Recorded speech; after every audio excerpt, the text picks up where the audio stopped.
கிறிஸ்துவுக்குள் மிகவும் பிரியமான தேவனுடைய பிள்ளைகளே, இந்த காலை நேரத்திலே உங்களை சந்திப்பதிலே மிகுந்த மகிழ்ச்சி அடைகிறேன். கர்த்தர் ஒவ்வொரு நாளும் நம்மை போஷித்து பாதுகாத்து பராமரித்து வருகிறதை நினைத்து கர்த்தரை ஸ்தோத்திரிக்கிறேன். இன்றைக்கும் தியானத்துக்கு எடுத்துக்கொண்ட வேத வசனம் சங்கீதம் 29வது சங்கீதம் 1வது வசனம். பலவான்களே கர்த்தருக்கே மகிமை செலுத்துங்கள்.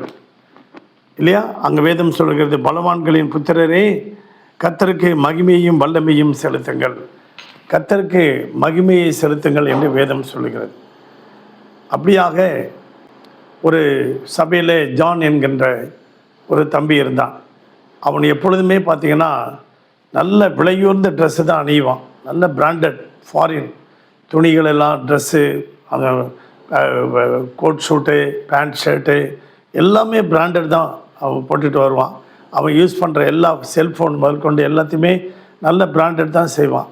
அப்படியாக ஞாயிற்றுக்கிழமை ஆராதனைக்கு இப்படி வரும்போது அங்கே பாஸ்டர் பிரசங்கம் பண்ணுறாரு. ஆவியில் எளிமை உள்ளவர்கள் பாக்கியவான்கள், பரலோக ராஜ்யம் அவர்களுடையது அப்படின்னு சொன்னது மாதிரி, நாம் உடுத்திருக்கிற ஆடைகள் ஆவியில் எளிமைங்கிறது மாதிரி நம்ம உடுத்திருக்கிற உடைகளிலும் எளிமையை நாம் காட்ட வேண்டும் என்றால், சபைக்கு பலவிதமான ஏழைகள், எளியவர்கள், திக்கற்ற பிள்ளைகள், விதவிகள், அனாதைகள் வருவார்கள். அவர்களுக்கு நாம் இடரலை உண்டாக்கும்படி நாம் ட்ரெஸ்ஸெல்லாம் நாம் அணியக்கூடாது என்று அங்கே சொல்லி கொண்டிருந்தார். அப்பொழுது அருமையான தேவனுடைய பிள்ளைகளே, இந்த மகிமையை செலுத்துகிறது எது என்று சொன்னால், நான் இந்த காரியத்தை உங்களுக்கு நான் சொல்லுகிறேன். மத்திய 21ஆம் அதிகாரத்தில் இயேசு கிறிஸ்து அவர் கடைசியாக அவர் சிலுவைக்கு போகிறதுக்கு முன்னாடி குருத்தோலை ஞாயிறு, அந்த குருத்தோலை பவனி அதை செய்வாங்க. அப்பொழுது இயேசு கழுதையின் மேல் ஏறி வருகிறார். வரும்போது அங்கே ஜனங்கள் எல்லாரும் அந்த இயேசுவுக்கு முன்பாக, இயேசு கழுதை மேலே வருகிறார். அந்த கழுதைக்கு முன்பாக, இயேசுவுக்கு முன்பாக இயேசு கழுதை மேலே ராஜாவாக பவனியாக வருகிறார். அப்பொழுது தங்கள் வஸ்திரங்களை அவர்கள் இயேசுவுக்கு முன்பாக விரித்தார்கள்னு போட்டிருக்கு. தங்கள் போட்டிருந்த வஸ்திரங்களை கழட்டி அதை விரித்தார்கள்னு போட்டிருக்கு. இது எதை காமிக்கிறது? இது எனக்கு ஒன்றும் இல்லை, எனக்கு போட்டிருக்க அவர் கொடுத்த அந்த மகிமை, இந்த மகிமையின் ட்ரெஸ் எல்லாம் அவருக்கு நான் செலுத்துகிறேன் அப்படின்னு சொல்லி அந்த ட்ரெஸ்ஸெல்லாம் அவர் பாதத்தில் போட்டாங்களாம்.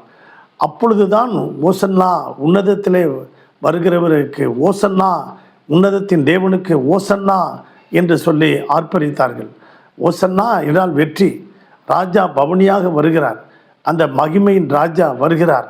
அவருக்கு எனக்கு கொடுத்த அந்த மகிமையான ட்ரெஸ்ஸை அவர் பாதத்தில் வைக்கிறேன்னு சொல்லி சொன்ன பொழுது, அப்பொழுது பாஸ்டர் அவர்கள் பிரசங்கம் பண்ண போது அந்த ஒரு ஏழை மனிதன் அங்கே ஆலயத்தில் உட்கார்ந்திருந்தார்.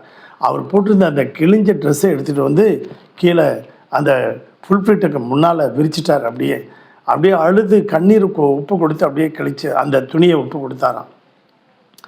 உடனடியாக இந்த ஜான் என்கிற டிப்டாப்பை போட்டிருந்த கோட்டை நான் எப்படி கழட்டுறது அப்படின்னு யோசனை பண்ணிட்டு தான் பிரசங்கம் பண்ண அவருடைய வார்த்தை அந்த ஜானுடைய இருதயத்தை தொட்டது. உடனடியாக தான் போட்டிருந்த கோட்டு, அந்த எல்லா ட்ரெஸ்ஸெல்லாம் அப்படியே மேலே போட்டிருந்த ட்ரெஸ்ஸெல்லாம் எடுத்து அவனும் அந்த ஃபுல்ஃபிட்டுக்கு முன்னாடி அப்படியே விரிச்சிட்டானான். பிரியமான தேவனுடைய பிள்ளைகளே, அந்த மகிமையின் ராஜா அவர் உள்ளே வருவதற்கு நீங்கள் இடம் கொடுங்க. மகிமையின் ராஜான்னா மகிமையை கொண்டு வருகிறவர். சங்கீதம் 24 பார்க்கும்போது அருமையான தேவனுடைய பிள்ளைகளே, மகிமையின் ராஜா அவர் வருகிறார். வாசல்களே தலைகளை உயர்த்துங்கள், அனாதி கதவுகளே உயருங்கள். ராஜா வருகிறார், மகிமையின் ராஜா வருகிறார். அவர் உள்ளே வருவதற்கு இடம் கொடுங்க. யார் இந்த மகிமையின் ராஜா? அவர் சேனைகளின் கர்த்தரானவர். அவர் வரும்போது உங்களுக்கு மகிமையை கொண்டுட்டு வருவார். உங்கள் வீட்டுக்கு உள்ளே நுழையும்போதே அவர் மகிமையின் ராஜா மகிமையை கொண்டு வருவார். உங்கள் உள்ளத்தில் மகிமை, இல்லத்தில் மகிமையை தேவன் உங்களுக்கு கட்டளையிடுவார்.